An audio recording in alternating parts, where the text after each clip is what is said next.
This is the Corner Cutter Podcast, episode 41. Let's do this!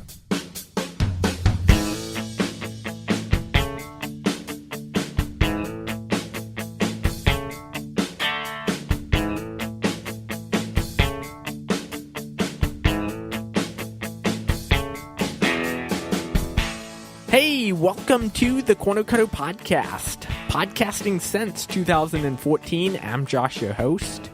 Check out the podcast website, thecornercutterpodcast.com. Today, we have an exciting debate between Jack and Aiden. We're debating color neutrality and whether we should add or even take away WCA events. Before that, though, if you have any comments on the debate or have any questions for me personally, please reach out. My email is feedback@thecornercutterpodcast.com. I also have an exciting announcement I'll talk a little bit more about at the end of the podcast. Anyway, let's jump right into the debate. It went great, and I plan on doing more of these in the future, so please let me know if you enjoyed it.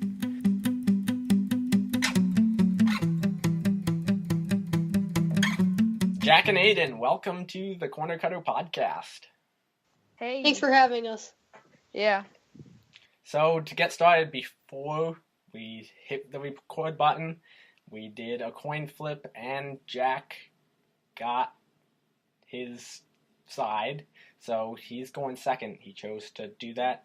Aiden, we were going to start off with color neutrality, and whether you should be color neutral or use just white and maybe sometimes yellow. We could get into that as well.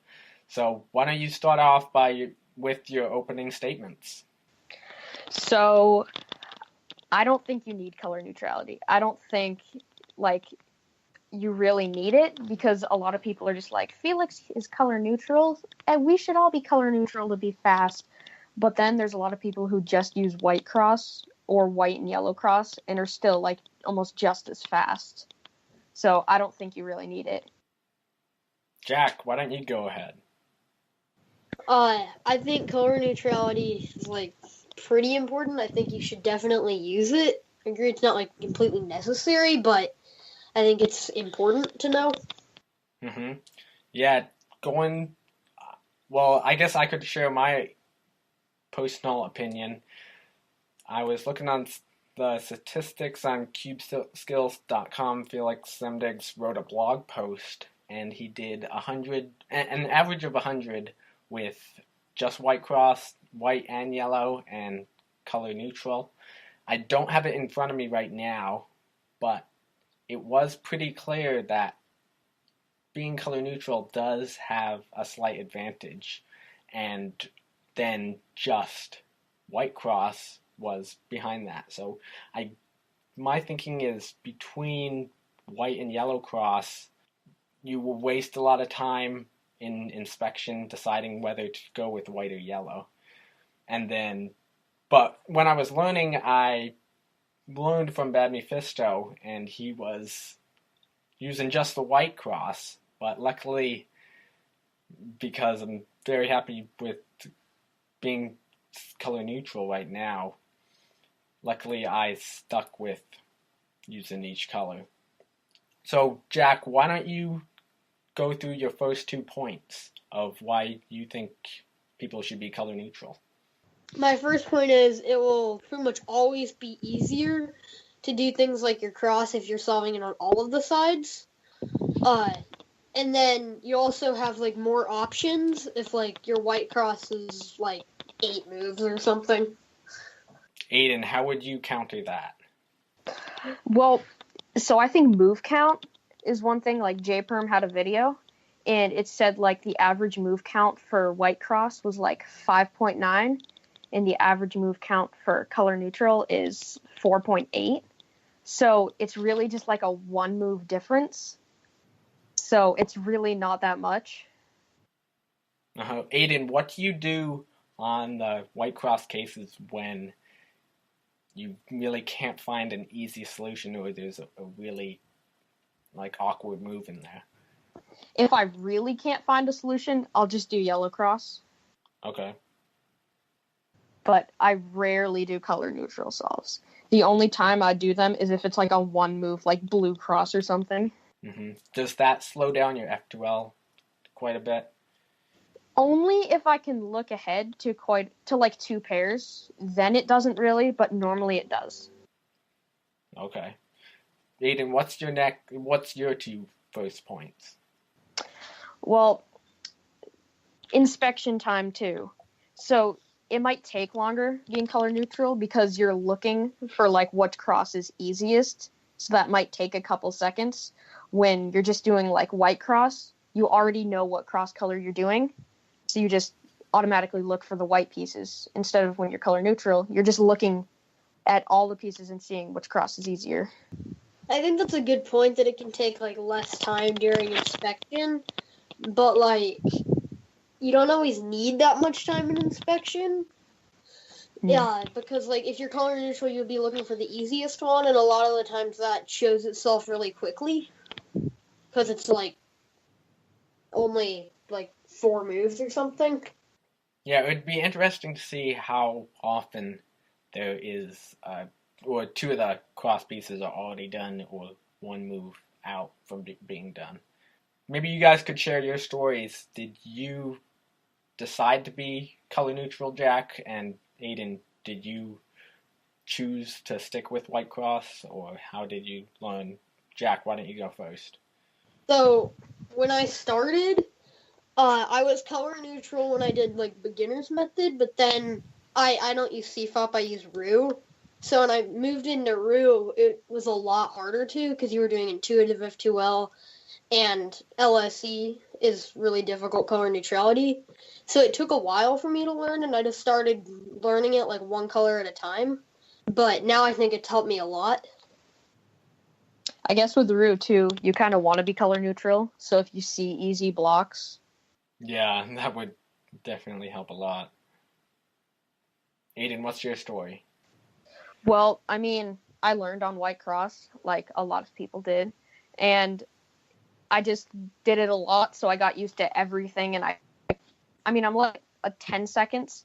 So when you're like around 10 or 11 seconds, it is harder to switch to color neutral because you're going to end up getting slower. Because I've done some color neutral solves and I'm around like 15 to 17 seconds. So it does slow time down a lot. And of course, I don't really like being like 7 seconds slower than my average. So I don't really need to be color neutral. Yeah, it makes sense. Aiden, do you want to take your next point or so? Well, I mean, I haven't really thought of a bunch of points. It was just those few things that were like the biggest things that I thought of. Okay. Jack, what do you have?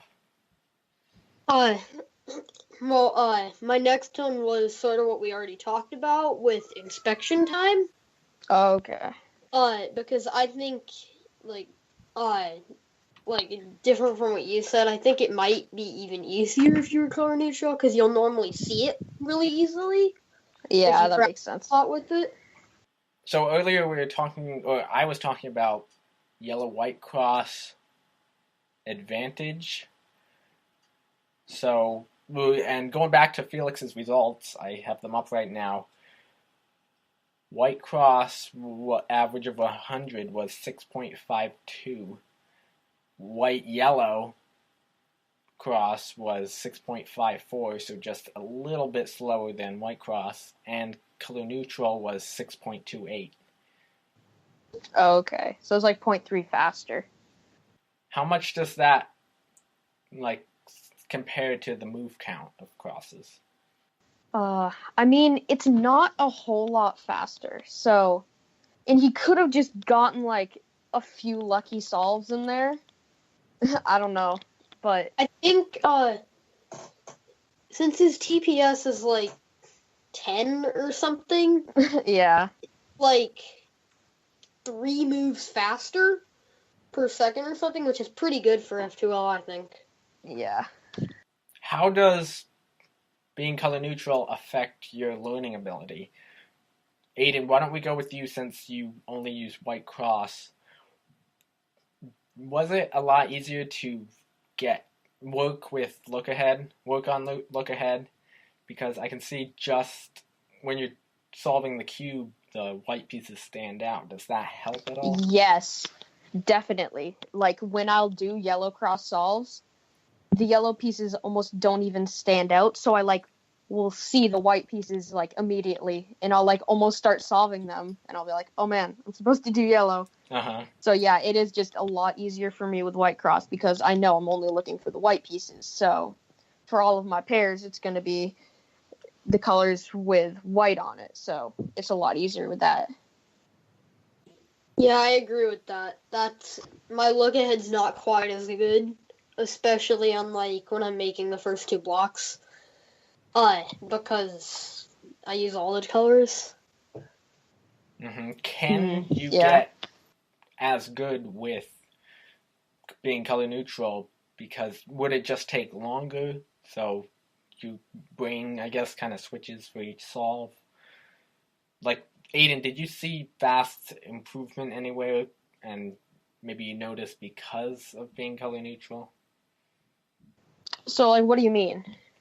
Like, especially when you're working on look ahead for F2L, because I don't know where else being color neutral would help with that, except the downside would be making your cross.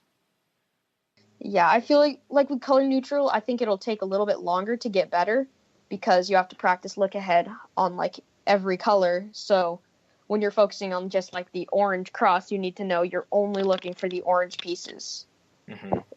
So it might take a little bit longer to get better, but yeah.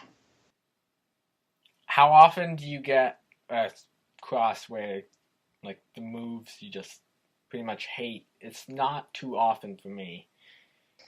Like with just white cross? Yeah, with just white cross. Maybe like once in an average of 12, maybe. But it's not super often. And yeah, normally I can just figure something out. Jack, do you have any input? No, not on that. Did you have any other points?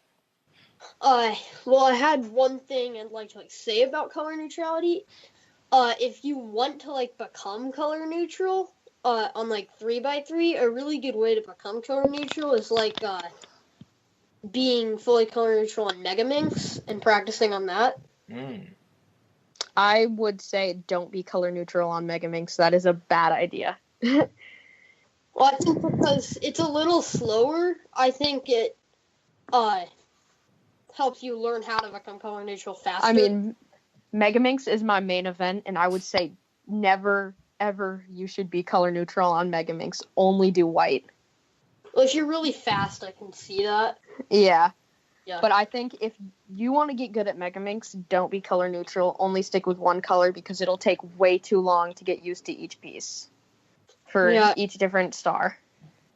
I'm just saying that it helped me get color neutral on 3x3 by doing that on Pyraminx, but now I'd mostly just do white cross on Pyraminx. Okay.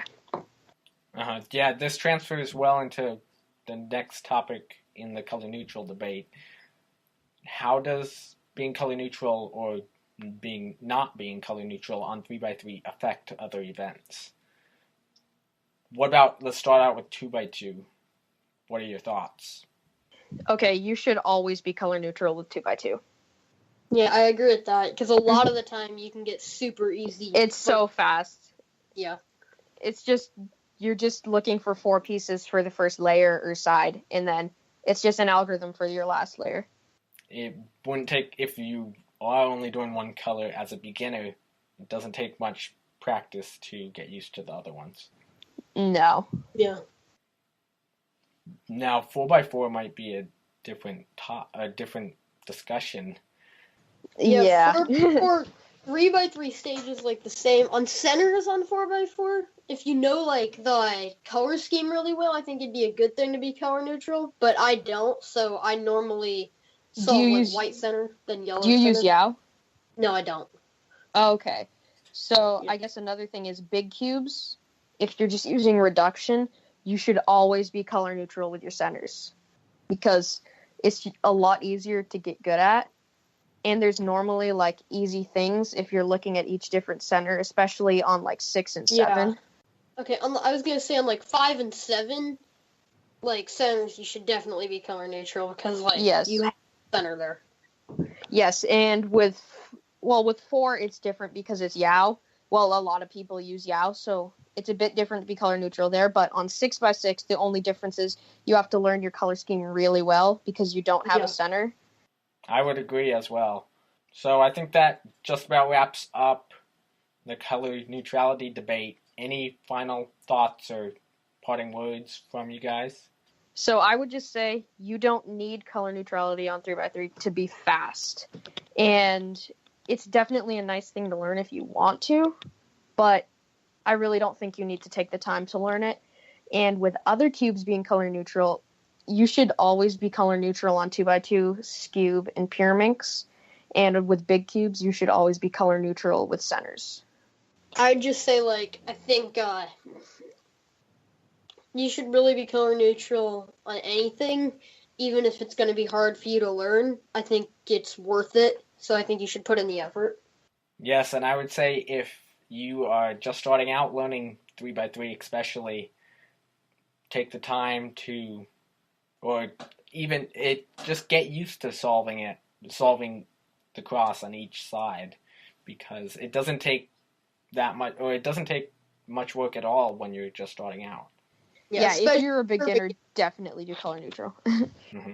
Okay, so let's move on to whether we should add or even take away events from the WCA. Aiden, why don't you start out this one? Okay, so I think adding new events would be cool, but I don't think we really need it right now, and I don't think they will do it for a while. I think new WCA events would be like great for the whole community, and I think it's definitely something they should do very soon. So when's the last time they added an event? That was Scube in 2013. Yeah, so how has that changed the community, do you guys think? A lot of people like have their main event at Scube now, even. Yeah. Mm-hmm. And I think it's a good thing that they added like another fast event. Would Scube be one of the top 5 of main events competed in? Probably, yeah. Yeah, I could see that because a lot of people know how to solve it. It's simple. So that's especially for beginners. It's a fast event, and a lot of beginners like to have a fast event. Yeah, so that is definitely a plus for adding events. Jack, why don't you start out with your first point? My first one is it adds something new for everybody, and like, so if you like are getting annoyed with like n by n puzzles or something, because I don't know, like you can't beat your PBs or something, it could add something new and like get you back into cubing more. I can definitely see that. Aiden. Well, I think what you said with adding something new, it really depends on the event. Because if we add something like mirror blocks, then it's like kind of new, but then it's really similar to 3x3. Mirror blocks, I don't think should be added because it's just like a shape mod of a different, and it seems kind of like it would take away legitimacy from the WCA a little. If you understand what I mean by that. What about an event like Pyraminx or Kilominx? Yeah, I think that would be sort of similar to Megaminx, but it's a lot different. It's like 2x2 and 3x3. Yeah, I agree. I think that's the top pick right now. Yeah, I'd like to see that added. Yes. You listeners and you guys as well will find out how events are added to the WCA and what the process is in one of the upcoming episodes. We're having someone from the WRC on. Oh, nice. Oh, that'll be cool. Yep. So one of my first points were going to be if it added something different. So we wouldn't want to have something that's similar to another event. So then another point is it would make Nationals and Worlds longer. So if you add a couple more events, it's just going to make Nationals and Worlds longer. So if you have like a couple rounds of it, that's at least a couple hours. And Nationals and Worlds are already like super tight with their time and stuff. So yeah. Okay, I just gotta break in here with my opinion. What could happen is the cutoffs for other events could just be lowered a little bit, so there's less people competing. And Yes. also, I mean, maybe fewer rounds of some events, so it could balance out there. Yeah, like Yeah. event, not very many people competing in it, like clock or 7x7 or something could have less rounds maybe. Mhm. I think, well, I don't think they'd drop rounds for like 7x7 because those are popular events with really fast people. I think they Yeah. should just get rid of clock. Oh yeah, okay, so let's save this discussion for a little bit later if Okay. events should be taken away. So Jack, why don't you go ahead with your next point? I think one other good thing about it is it will keep people into queuing. Because like if you made events 2x2 and you're like top 5 in the world, it's so hard to get a world record in that. Like I don't think that will be broken very many more times, and like people will start to fall away from the community if like no world records or anything are broken. So I think like adding a new event would reinvigorate everybody, sort of. Yeah, I think that's one good reason is that like world records are getting so hard to break now. If a new event was added, then a lot of people would start practicing it and actually have a chance to get a world record. Especially a lot of the averages in the really fast events are getting really fast. Yes. So there seems to be some agreement on this one. Yes. I do agree as well. Aiden, do you have another point? Regulations. Oh. They would end up having to take time to make a lot more regulations depending on the puzzle for +2s and penalties and stuff like that.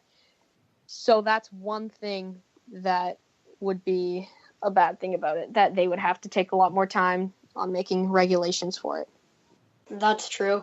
But like if it was something like Pyraminx, they wouldn't really have to since it's similar to Megaminx, but it's also not going to be the same people winning Megaminx that win Pyraminx because it's faster. Jack, what's your opinion on cuboids, and what events would you personally like to see? I like cuboids as a fun thing, but I don't think they have as much legitimacy as some things like Pyraminx, for instance. So, and some things I'd like to see added are like Pyraminx, maybe Master Pyraminx, and then I was also thinking like a new OH or with feet event, like 2x2 or 4x4. Well, I don't think they should add any more like OH or with feet event. I mean, feet's kind of dumb. I mean, it's kind of gross but now, like a lot of people are getting into with feet more than they used to. Like the times are dropping a lot quicker now. Oh, definitely. I mean, the world record was just broken yesterday. Yeah. Oh, it was? What was it broken to? DRL got it down to 2350 something, I think. Oh. I think it was like 2354. He's been getting really fast at that. But yeah, I think Pyraminx and cuboids would be something cool to add. But there's not really any other events that would be good. And no more N/Ns. Yeah. I agree with that, at least for a while. Like, I mean, even Kevin Hayes was like, I would be one of the top people in like 8x8, and I don't want it added.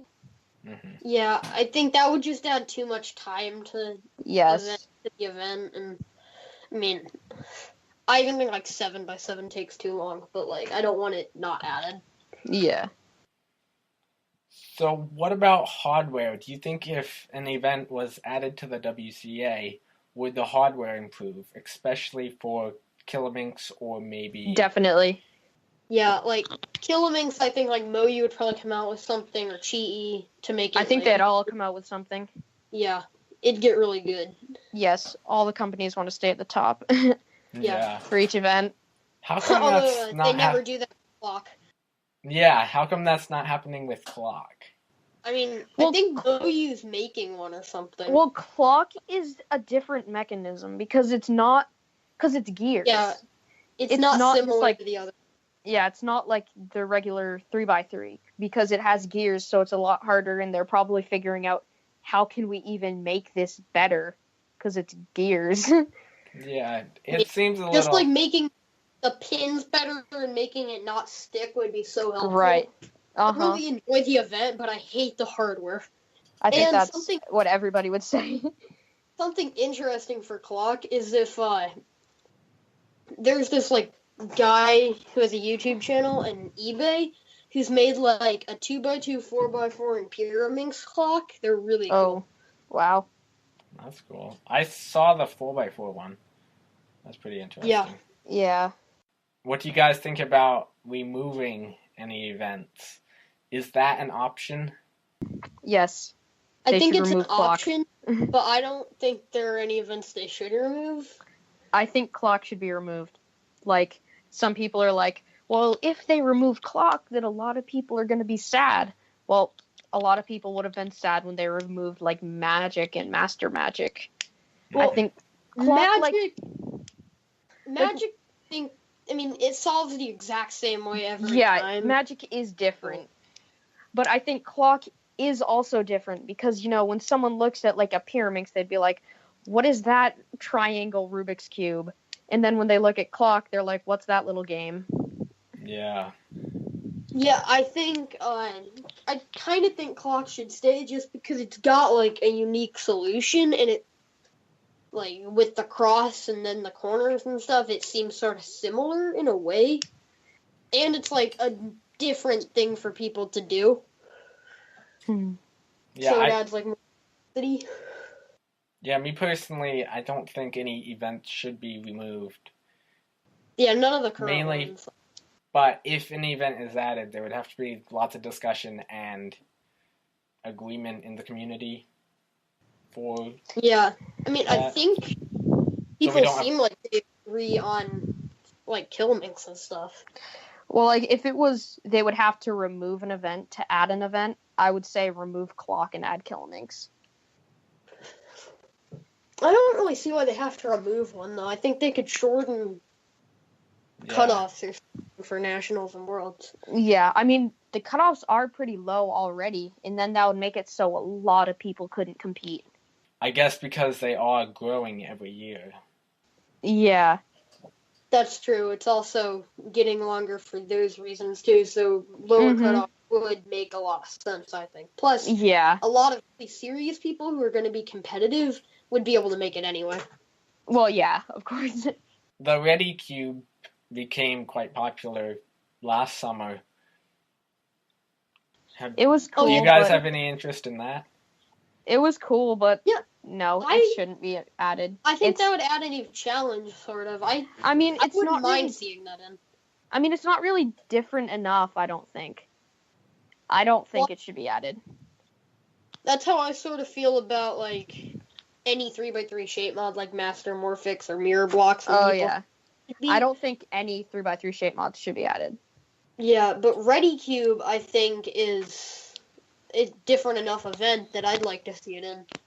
Okay, final topic, or final question before we wrap up the debate. What are your guys' opinions on Team Blind? Oh. I think it would be cool, but it would be really hard to organize. I don't think that should be in the WCA because I think it's way too different. And having like two people would be sort of interesting, but then again, then how would you really difficult? Yeah, and how would you do the records too for that? That's true. Two people, and then one of them's calling out and the other one's solving, so... Although another thing I have thought of before that I wouldn't mind was maybe, like, a relay. Yeah. 2 through 7 or something, but make it with multiple people competing or something. I don't think that would be quite as good. Like, I don't think that would be relays... Relays, that does sound quite interesting and intriguing. It depends on the relay, because if you have a 2 through 7 relay, it's going to take some people like 20 to 30 minutes, so and you can't really do that. That's just way too long. Maybe. Well, I was thinking maybe they could even like share it between multiple people or something in the event, like have 3 people do it or something. With that would though, run into the same problem with Team Blind, though. Because that's just another team event. So maybe that would work if Team Blind becomes an event. So maybe the WCA would branch out into that in the next several years. Yeah. 2 to 4 relay to start. Are there any problems with that you guys can think of? I don't think there are really any problems. It would more just be like, well, if you're doing a 2 to 4 relay, why don't you do a 2 to 5 relay or a 2 to 6 relay? So one problem with those would be a lot of the people that would win it would be the people fast at 4x4, 5x5, 6x6, and that stuff. It wouldn't be. If you were good at 2x2 and 3x3, it wouldn't really matter if you weren't the other ones. Would you still get 15 seconds of inspection? Yes. Maybe. So that would add some new regulations. I don't think they'd change that. I think they'd just keep it 15 seconds. And then that would make it different too. So your times would be a little different than your normal event. Like, I guess relays would be cool, but then again, no one new would have records because all the top people at like N by N puzzles would just get those records. So we'd still see Max Park with all those records.